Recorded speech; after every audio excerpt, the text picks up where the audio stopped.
This is CBC Here and Now.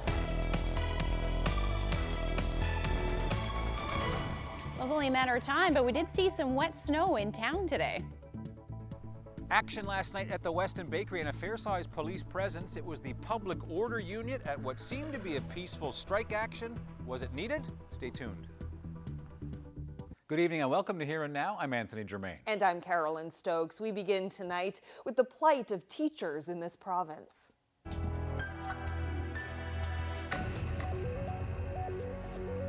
Tonight, teachers are sharing concerns brought on by the COVID pandemic. There's anxiety in the classroom. Earlier this month, CBC News sent a questionnaire to teachers across Newfoundland and Labrador. Rob Antle is with our CBC Investigates team and joins us now. So Rob, what did you find out? Well, we heard back from more than 200 teachers, and there were some main themes that came out of what they told us. A general sense of stress and anxiety in the classroom, concerns over physical and mental well-being of themselves and their family, and the mental health of students. Now, these responses came into us anonymously, so we've asked some other people to give voice to them, and here's some of what we heard.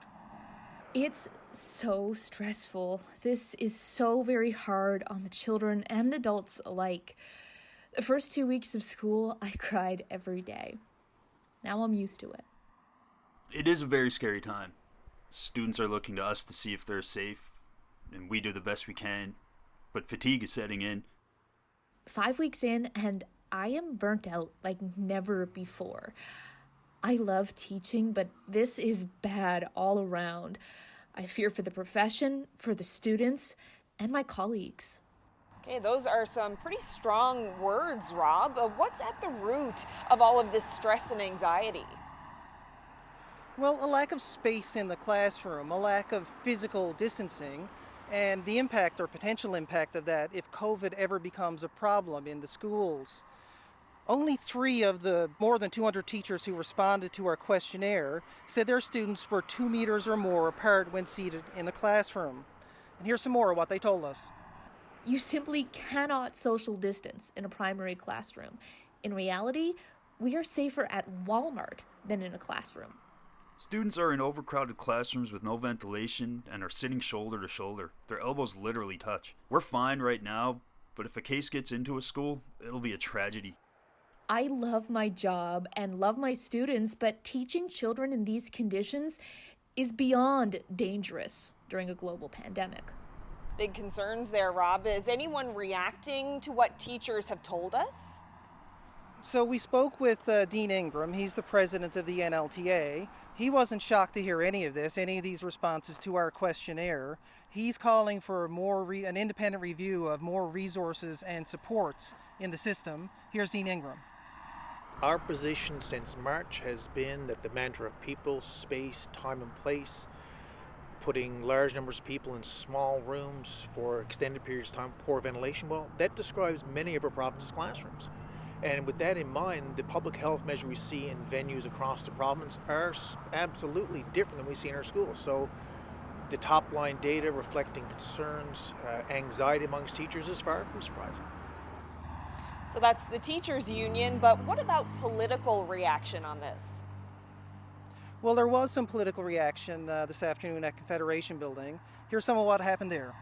I can tell you it's put an enormous pressure on teachers, and they're trying to navigate their way through it because primarily they're concerned about as one teacher put it, the health and well-being of the students in front of them and their own health and well-being and that of their families. So what your report has documented was what I expected. Okay, some interesting findings and reaction, Rob. Thank you so much for this. Thank you. That's our investigative producer, Rob Antle. And just a few notes about this story and how we did it. CBC sent out that questionnaire to more than 2,000 education professionals in the province, asking only teachers to respond. More than 200 did. The opinions expressed in the CBC questionnaire should be treated differently from the results of a public opinion poll or survey. The sample of respondents is not necessarily representative of either the voting public or of all teachers in the province.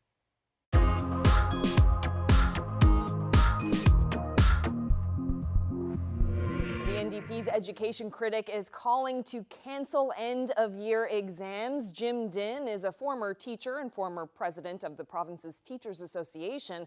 The province's education minister says the decision about exams will be made in the new year, but Din says, why wait?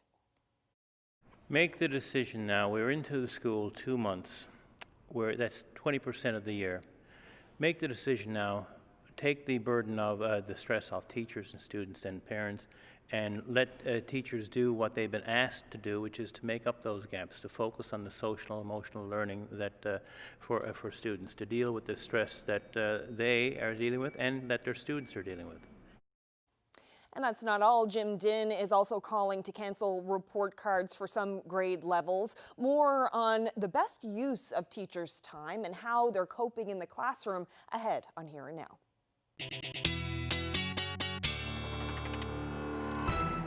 What another chilly day across the province. Temperatures only in the mid-single or low single digits, really. 4 degrees was the afternoon high in St. John's.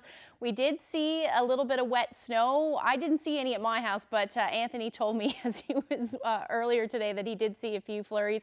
3 degrees in Terra Nova, and we've got similar temperatures up through Labrador, except you're below zero, so -1 in Happy Valley Goose Bay. Those temperatures right now are sitting at the 0 degree mark through parts of central, 2 degrees in St. John's, and as we head through the night tonight, these temperatures are going to continue to drop. We're sitting under a ridge of high pressure. However, we are seeing some cloud cover push in tonight, and this cool, calm conditions will continue as we head through the overnight tonight. Eventually, we'll see some of the winds pick up as we head through the day tomorrow. Thanks, Ashley. A joint committee has been created to address issues with social workers' safety, stress, and workload. Earlier this month, we told you about one social worker who says she juggled 40 caseloads. That's double the average. CBC has also heard from other social workers. The Department of Children, Seniors, and Social Development is teaming up with NAPE to tackle the issues. Here and Now's Heather Gillis reports. Back in March, NAPE, the union representing social workers with Children, Seniors and Social Development, released a survey. The majority of social workers who responded said workloads were increasing. They were stressed, witnessed and experienced violence at work, and were concerned about their safety. Then, in May, an Innu teen from Natwashish, Wally Rich, died by suicide in a Labrador group home while in the province's care. The social worker who last held Wally's file, Linda Saunders, described a child protection system in crisis. She said she had no work phone or laptop during the pandemic and was carrying 40 files, double the normal caseload. She also said staff were stressed and quitting with no support from management. Another social worker from Labrador, Caval McNeil, quit her job as a social worker with CSSD. She was threatened by a client in March, told she'd be paid a visit. Days later, in 2 separate incidents, windows in her truck and home were smashed. McNeil, who says this wasn't the first violent incident she faced at work, was told to use insurance and get support from employee assistance. Months later, the province still hasn't processed a claim for repairs at McNeil's home. And it's been 6 months since NAPE brought social workers' issues to the government. Today, the province says it struck a committee with the union to deal with social workers' issues. The minister responsible says the pandemic delayed the creation of the committee. We're going to address the concerns of the survey. This survey was done for several reasons, and certainly the main reason being, to identify basically what social workers, feel slighted about and slighted for. And, we look forward, like I said, to addressing those concerns. Social workers who wish to work with the committee or share information with it should contact NAPE. The Joint Committee is hoping to hold its first meeting this week. Heather Gillis, CBC News, St. John's.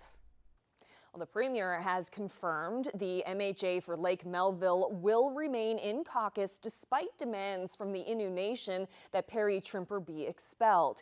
Innu leaders are also demanding Trimper resign now from his MHA position. Here and Now's Mark Quinn reports. Yesterday, Perry Trimper issued a statement saying he will stay on as an MHA until the next election, but the Premier was unavailable to comment on the Innu's demands. Today, Andrew Furey did agree to speak with reporters. I talked to Mr. Trimper. He offered a very heartfelt apology. He was very emotional. He's removed himself from his executive positions. He's declared that he's not a candidate in the next, a Liberal candidate in the next election. His political career is done, and I'm satisfied with that for now. Yesterday, Indigenous leaders said the relationship with the Innu Nation will be damaged if Trimper remains in caucus. We raised that with the Premier Ferry, and if they allow to have Trimper in in his seat, then we're not going to go very far if he continues to have his seat. But Furey says that's not his understanding. Well, I'd love to have a discussion with her. That was not the message I got from Grand Chief Rich, and I look forward to working with them to move forward on this issue. Still, the opposition Progressive Conservatives are questioning Furey's decision. It's pretty clear that Mr. Trimper has broken faith with one of his important constituencies, the Innu Nation, and they want him out of caucus. It's the Premier's decision, not mine, whether he's to be expelled from caucus or not. And obviously, the Premier has chosen not to expel him. So what that does for reconciliation between the government and the Innu Nation, one can only imagine. Furey says the road to reconciliation will be bumpy, but he vowed that his government is committed to working with Indigenous leaders to try to get there. Mark Quinn, CBC News, St. John's. The NDP doesn't approve of how police responded to a strike in Mount Pearl last night.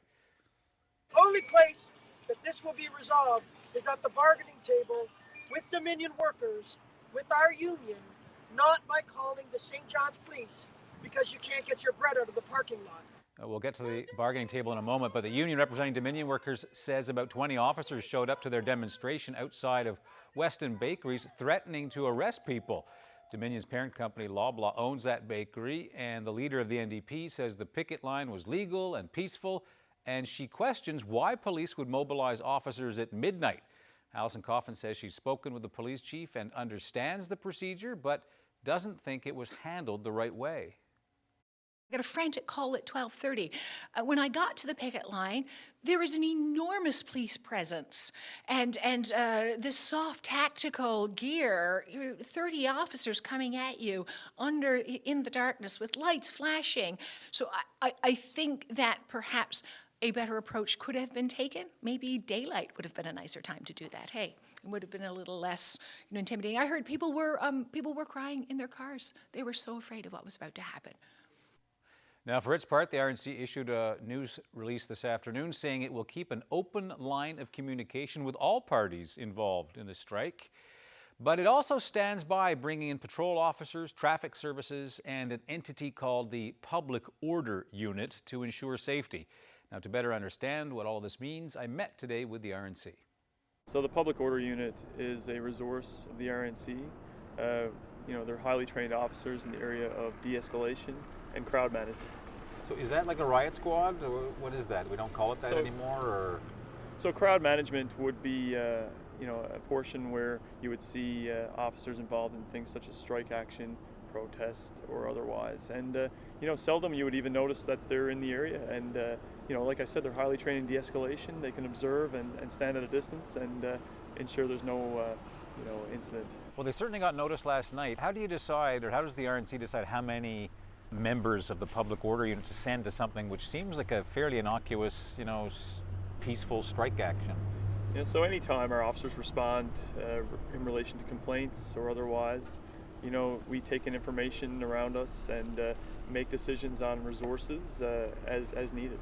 But last night, was it a case of someone saying, hey, you got to watch out, there could be some trouble, or was it just the RNC acting on its own initiative? When is the decision to deploy? How does that happen? So once we, arrive on scene, we have to consider the totality of a matter at hand. And in this situation, a strike action, we have an open line of communication with the leadership, with the striking workers. And we want to educate and work together to ensure that while we respect the strike action, that there's no laws being broken. And, there was a respectful back and forth and communication on that. Right. So as it relates to resources at play, we have to consider the totality of the fact that we have public space. We want to protect the workers, we want to protect the truck drivers, private business owners in the area, as well as certainly occupiers of public space such as motorists. Now, as mentioned in another development in the ongoing Dominion strike saga, just this evening, Unifor and Loblaw have agreed to resume negotiations. So that means both sides will be back at the bargaining table tomorrow. And Unifor says it will not conduct secondary picket lines like what we've seen while these talks are underway. Workers at 11 Dominion stores across the province have been on strike now since August the 22nd. Well, to the courts now. At the Robin McGraw assault trial today, the elementary school principal was challenged over his side of the story involving allegations that he hurt some students with disabilities. The CBC's Malone Mullen is covering the trial for Here and Now. Here's her report. There are two versions of Robin McGraw at this trial. Some staff describe him as caring passionately about his students. He goes above and beyond to connect with them, kidding around, tussling their hair, and paying close attention to the ones with special needs. Other staff describe someone markedly less polished. That Robin McGraw, they say, loses his temper. He lashes out at disabled students, using fear to induce good behavior. McGraw was charged after a number of accusers came forward. They said he screamed at, grabbed, and threatened 4 students, all with special needs. McGraw again spent this afternoon defending himself against those allegations, alluding at every opportunity to that first good guy version of himself. Crown Prosecutor Sean Patton suggested the children's disabilities frustrated McGraw, tipping him over the edge. When they wouldn't listen or misbehaved, "It's agitating for you, isn't it?" he asked. "No, sir, it's not agitating," McGraw replied. "It's an opportunity." "You want to put a bit of fear in them," Patton alleged later. "Mr. Patton, putting fear in children doesn't work," he answered. In question today was how McGraw handled the children. The Crown tried to show he crossed a line, that he transformed from the idyllic principal, who did little more than tussle hair, to the reactionary one who committed the alleged crimes. Patton questioned even the caring portrait McGraw had painted of himself, implying he took on a more involved role because he wanted to take control of the students' handling. But touching them was never necessary, Patton argued. He could simply have called on the parents to step in. The trial has been ongoing since the summer, and it's not over yet. Court is taking a 2-week break and resumes November 9th. Malone Mullen, CBC News, St. John's. Well, the trial of 2 people charged with animal cruelty wrapped up today in Port aux Basques. A cat named Mittens died last September in what police called a violent death. Peter Rossiter and Jody Anderson were charged in that matter. A Crown witness says she saw the 2 accused, quote, go into the bathroom with an axe and a garbage bag and come out with no cat. Mittens was being fostered by Anderson at the time. The court was presented with photos of the alleged crime scene and heard from witnesses about the cat's disappearance. Neither of the accused took the stand. The judge is expected to make her decision in December.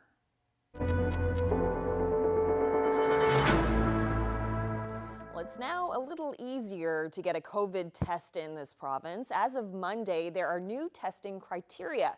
Dr. Janice Fitzgerald, the Chief Medical Officer of Health, announced the change today. So if you have a fever or a worsening cough, you can now get a test without a second symptom. You can also get a test if you have 2 or more COVID symptoms like shortness of breath, a runny nose, sore throat, headache, a loss of sense of taste or smell, a lack of energy, or muscle or stomach aches. Cough and fever are 2 of those symptoms that are a little would raise our suspicion a little bit more and would be more closely correlated with being with a diagnosis of COVID-19. Of course, cough and fever can be associated with other viruses as well, including influenza, which again is a reason to stay home. Well, this weekend is Halloween, a big weekend for kids and adults too.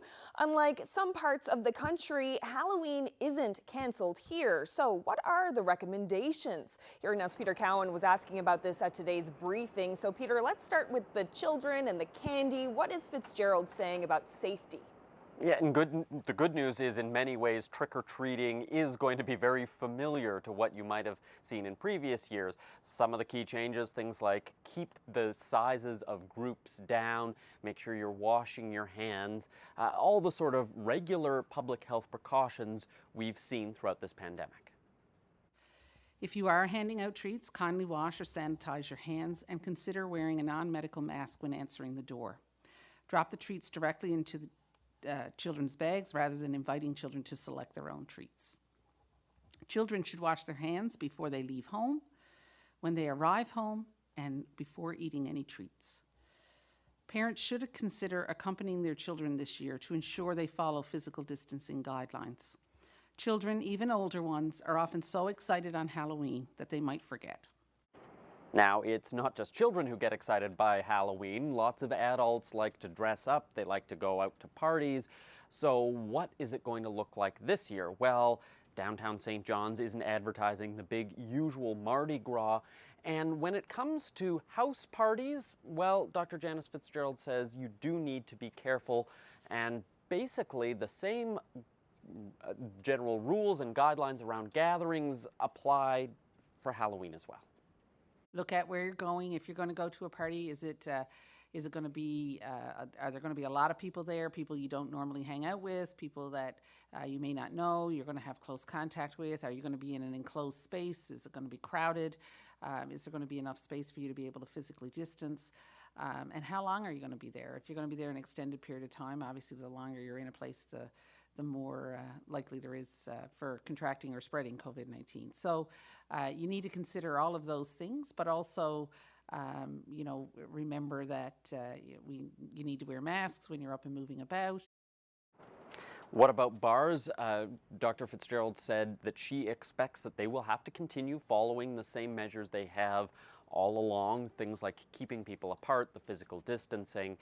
So that's not going to change just because it's Halloween, and she does expect that there is going to be enforcement out this weekend to make sure those rules are followed. It is worth noting that the guidelines that she's giving out are much more lax than we've seen in places like Ontario, which are dealing with a second wave of COVID-19 and are recommending against parties entirely. Now, today's briefing was cut short due to technical difficulties, so we're going to try it again tomorrow. There'll be a second briefing happening tomorrow. Carolyn?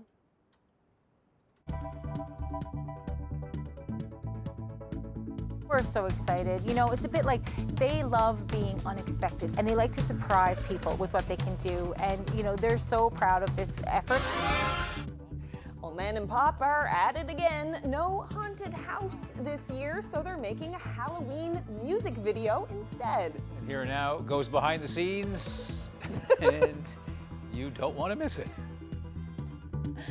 It's looking a little messy out there right now. As we head through the night tonight, we are looking at the chance of some flurries, and then everybody wants to know what Halloween's going to be like. I'll have all those details coming up.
just get this weird feeling in here. It was like somebody's watching it. There was a white, like, object in the shape of a person that moved across the window.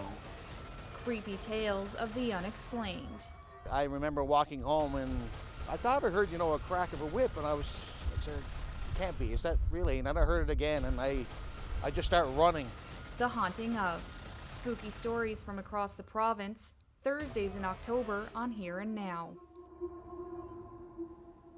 Well, keeping with creepy, do you remember the seniors' home that turned itself into a haunted house last year? We did stories about that. Well, COVID has forced a change in spooky celebrations, so they can't let trick-or-treaters walk the halls. But the crowd at Alderwood Retirement Centre in Witless Bay still wanted to show off this spooky season, so they made a music video.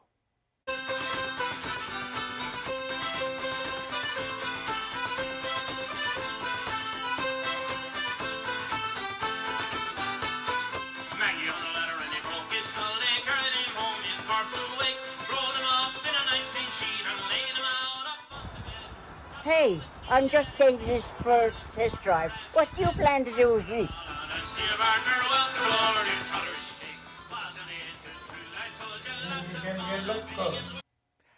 Okay, now that snake you saw there, that was a real snake. They don't fool around at Alderwood. And now we decided to send a camera crew over while they were making that music video to get a glimpse behind the scenes. Take a look.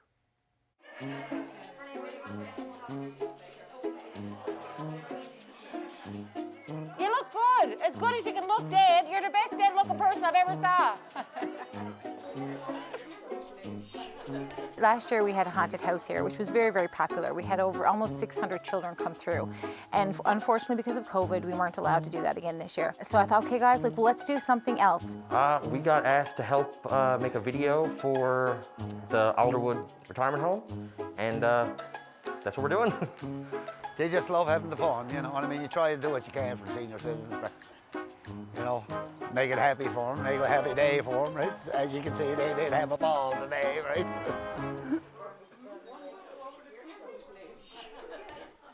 I deem you dead. By the Christ. I'm too tight. No, you're dying, no.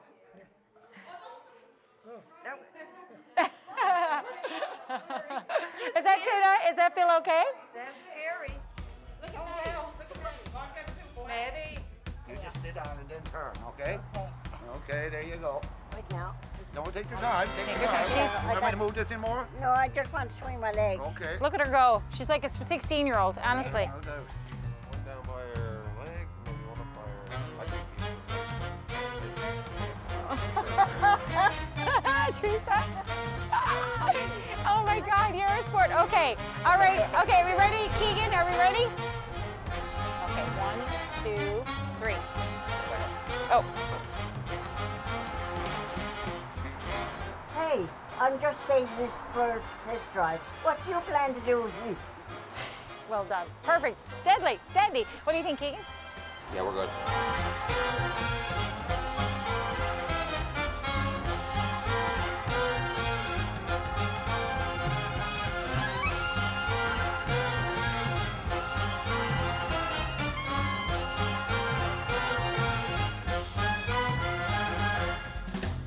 We're so excited. You know, it's a bit like they love being unexpected and they like to surprise people with what they can do. And, you know, they're so proud of this effort.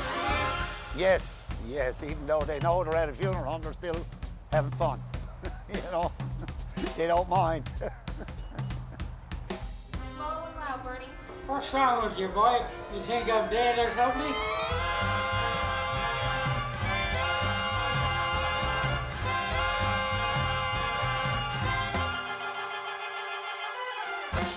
Are you hoping that next year you can do this all again? We don't know. Yes. We don't know from day to day. It's always a surprise. If we're around.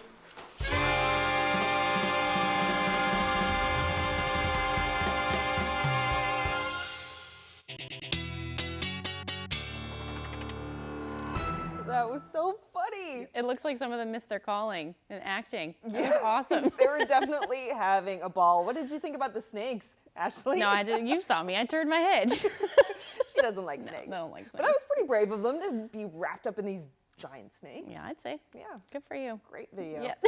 All right. So, yeah, we saw some flurries. You missed them earlier this afternoon, did. but I saw them and Anthony saw them. And yeah. I'm seeing some pictures on Twitter that there's like there's snowfall actually in Paradise and a couple of other places. So it's here.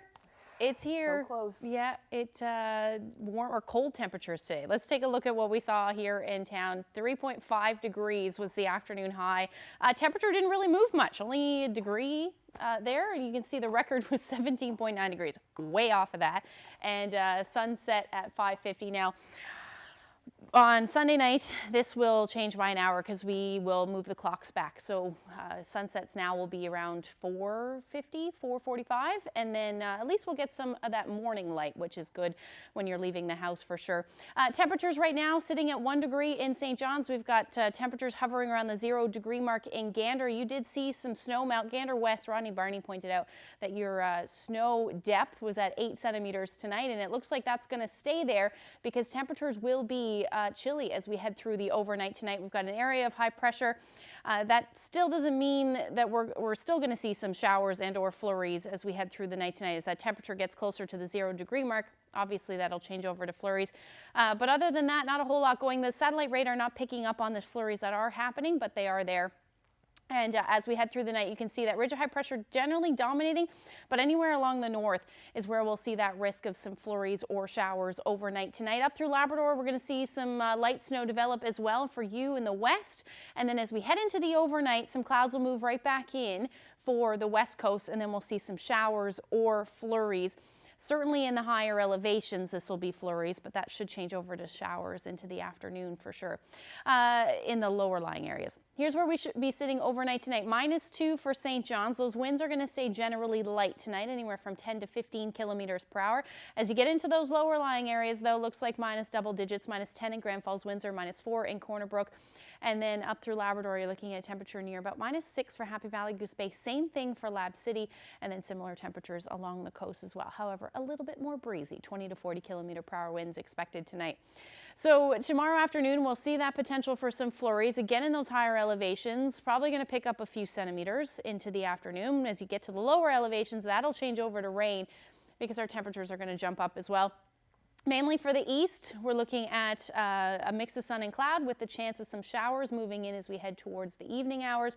And then same thing for central with some flurries or light snow moving through central Labrador as well as southeastern portions into the evening and overnight. And that's going to stick around as we head into Friday morning. So here's your temperatures. Not moving much from today, 3 to as much as 6 or 7 degrees. Looks like the warmest temperatures will be along the southern portion of the island. You're looking at showers further inland, maybe a few flurries to contend with, but those winds are going to shift. So we're looking from southerlies to westerlies through the day in the west, 20 to 40 kilometers per hour.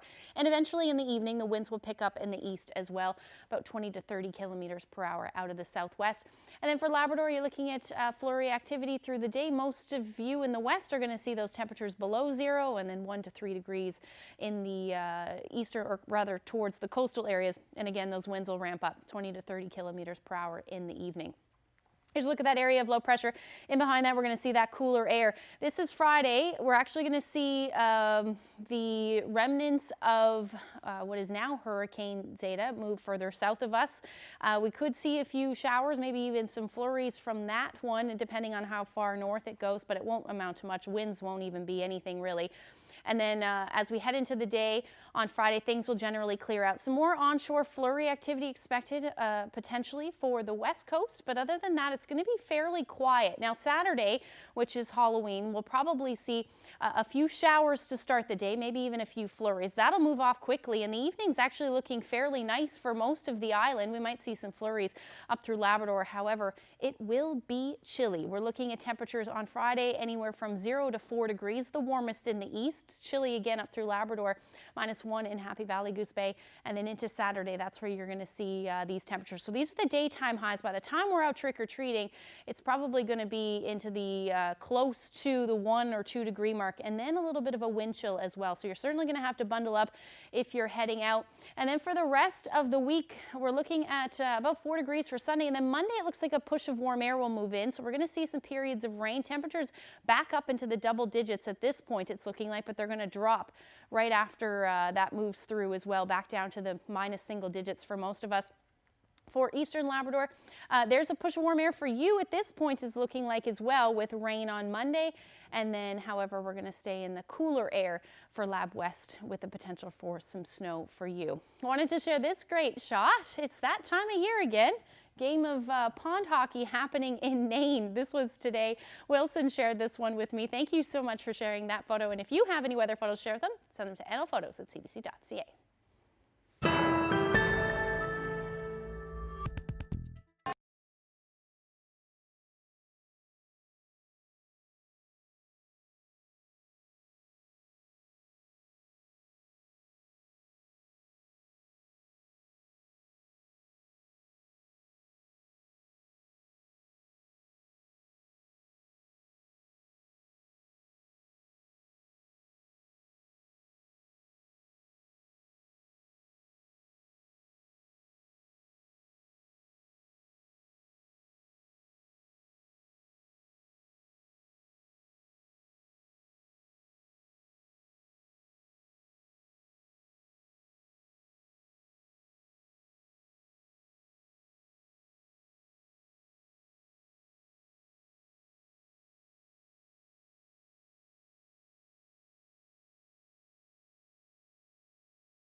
Welcome back to Here and Now. Well, this school year has been filled with stress and uncertainty due to the pandemic, and that has one MHA already calling for the cancellation of public exams in June. Joining me now is the NDP education critic, Jim Dinh. So, Mr. Dinh, the education minister says that it's still too early to make the decision on whether or not to cancel public exams in June. It's still 7 months away. Why do you think that decision should be made now? Make the decision now. We're into the school 2 months, where that's 20% of the year. Make the decision now. Take the burden of the stress off teachers and students and parents, and let teachers do what they've been asked to do, which is to make up those gaps, to focus on the social, emotional learning that for students, to deal with the stress that they are dealing with and that their students are dealing with. Removing the week of that week for exams and the correcting, it will free up time. Probably the most valuable resource that teachers have is time to focus on bridging the gaps that they've already identified from last year, from students where they didn't finish last year. So in the process, if you're trying to meet the outcomes plus bridge the gaps from last year, you are creating an untenable situation. And Tom Osborne says the decision will be made early in the new year. So you think that's too late? I think that's another 2 months or so of unnecessary stress. Teachers will do the evaluation. There are many alternatives out there. I can tell you that every teacher, a high school teacher, has access to PowerSchool, as do parents. So at any point along the way, parents have access to instantaneous, reporting where they can keep track of what their children are doing. It's already there. So again, I can tell you, coming back after Christmas to get ready for midterm exams, as I understand, some places are considering getting rid of those. It's the preparation time for the exams, and then there's the exam period, which is a week out of school, and then there's the correcting period as well. So why not put that to good use to start bridge the gap from last year? Earlier in the show, we heard from some teachers saying they're burnt out, they're very concerned about physical distancing in the classroom. Clearly a lot of stress there. What kind of stories are you hearing from teachers? You're the former president of the Teachers Union. What are you hearing? Your report, the survey results do not surprise or shock me. They are what I would have expected. One of the reasons that I asked for, let's start this process in June, was to start have a reasonable plan in place. Then teachers would have a time, and students would have time and parents to kick the tires to figure out what we're going to do.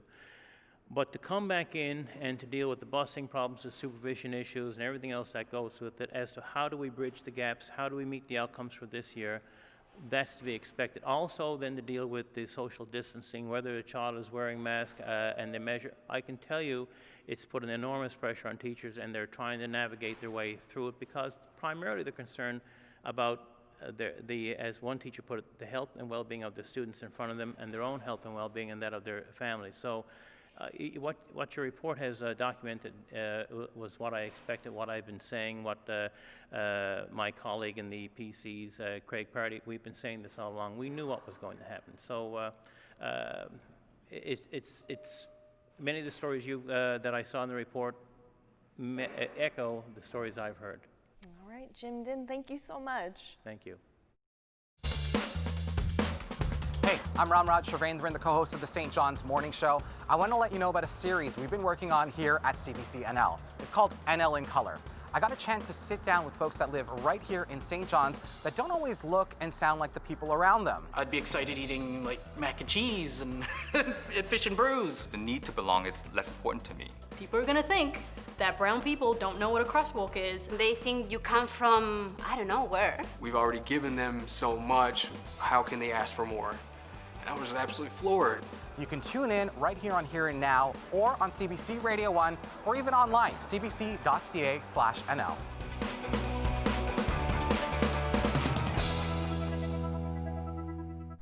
Well, joining me now is Ramraj Shavendran. He's the host of the St. John's Morning Show. Good to see you again. Hey, good to see you. It's been a while. Yeah. So listen, you've got a special project. What are you up to? So I did a series called NL in Color. So it was an opportunity for me to get to know some folks who have lived in St. John's anywhere from the last 5 years to 4 decades.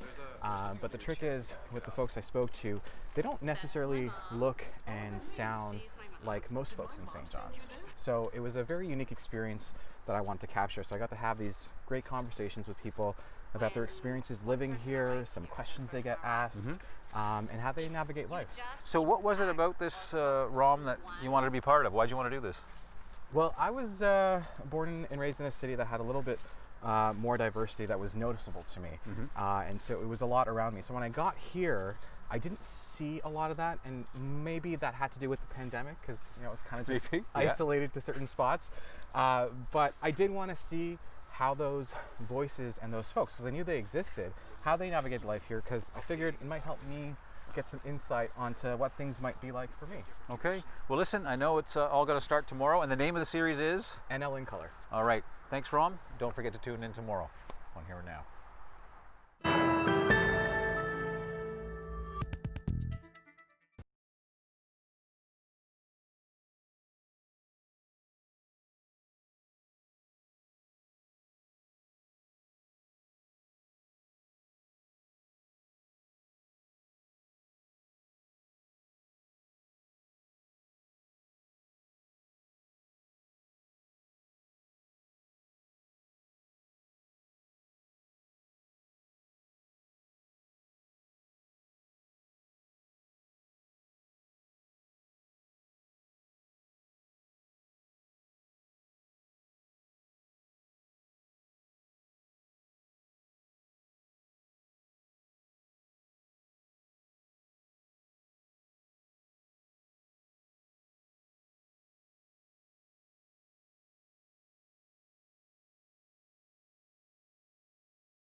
We follow Jim and Gladys Roberts to Indian Harbor, their summer home, in part 2 of Life on the Labrador. Sunday at noon and Monday at 7.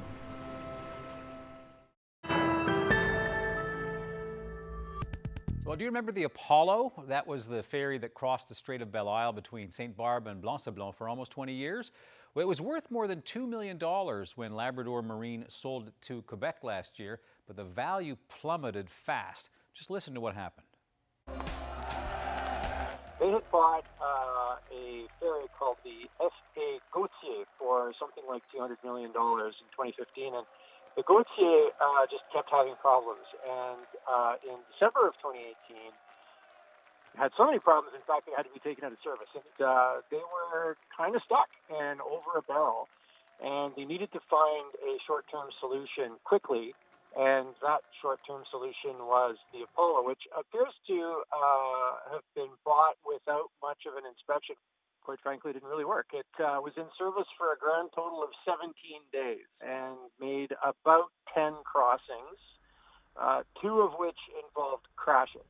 And it was formally retired from service 42 days after it was acquired.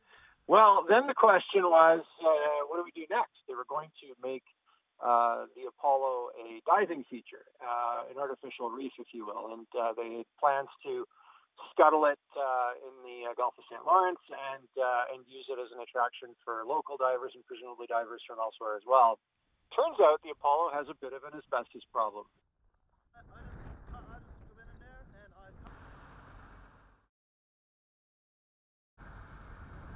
Now, the society overseeing the project, you heard, has a bit of an asbestos problem. $2 million actually they have to turn that ferry into a diving attraction. But with that asbestos, they realized that wasn't going to be enough money. So they actually sold the ferry for $1 to Dalhousie Marine Recyclers in New Brunswick. So it's going to be turned to scrap.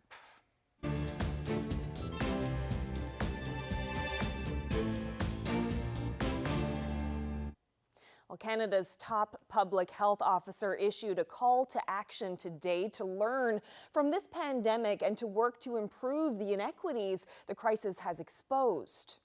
The impacts of COVID-19 in this country have been worsened by systems that stigmatize populations through racism, ageism, sexism, and others who have been marginalized through structural or social factors such as homelessness. In her annual report, Dr. Theresa Tam said the COVID-19 pandemic has also wreaked havoc on the lives of Canadians suffering from mental illness, opioid addiction, and other substance abuse problems. She called for structural change in society to eliminate the inequities among Canadians that affect their health care. One of the key weapons in the fight against COVID-19 is antibodies, our own body's natural immune response to the virus. But a new study from the UK is casting doubt about its effectiveness. The study says the protection antibodies provide may not last. Christine Birak reports. The number is slightly higher in Quebec, but experts say just 1% of Canadians have antibodies to fight the virus that causes COVID-19, and mounting studies show they don't stick around. If those antibody levels are declining, then that means that the population is not as protected as we thought. The data hasn't been published yet, but researchers in the UK examined over 17,500 antibody tests. In July, results indicated about 60 in every 1,000 people had detectable antibodies. By September, it was just 44, suggesting the number of people with antibodies had dropped by more than a quarter in just 3 months. As we would expect, young people tended to keep those antibodies for longer, it seemed, and older people seemed to lose those antibodies quicker. Canadian scientists conducted a similar study using saliva samples. Results found antibodies did fade, but hung around in the majority of COVID-19 patients for at least 3 months. And while there's a risk of reinfection, cases are still rare. That's telling us that the immune response is doing exactly what it's supposed to between these antibodies as well as other arms of the immune system. When a virus enters the body, our immune system creates antibodies to stick to it so the virus can't enter our cells. Other arms of the immune system include natural killer cells that can also recognize and kill off the infection. While the virus can slow down your body's immune response to it, a vaccine can offer your body a preview of the virus before it even arrives. Vaccines are not held back by those sorts of things. Vaccines can give your immune system a really good kick up the backside and make a very high level of antibody. Making vaccines the key to safely reaching herd immunity. Christine Birak, CBC News, Toronto. To Europe now, riots broke out on the streets of Italy's capital overnight. Police confronted supporters of a far-right political party who were protesting against COVID-19 restrictions. The police confronted supporters of that far-right political party because of the demonstrations and those restrictions I mentioned. The clashes in Rome followed days of demonstrations across the country. On Sunday, Italy ordered bars and restaurants to close early, as well as shut down gyms and movie theaters to try to slow down the spread of the virus. Now, the country reported nearly 22,000 new cases yesterday. That's a new record, and more than 200 deaths. This is the first time Italy has had more than 200 COVID deaths in one day since May.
We gave you a taste of this video earlier, but it's too good not to share again. Yeah, so we'll leave you tonight with the music video from Alderwood Estates. And remember, all the snakes and worms you see are real.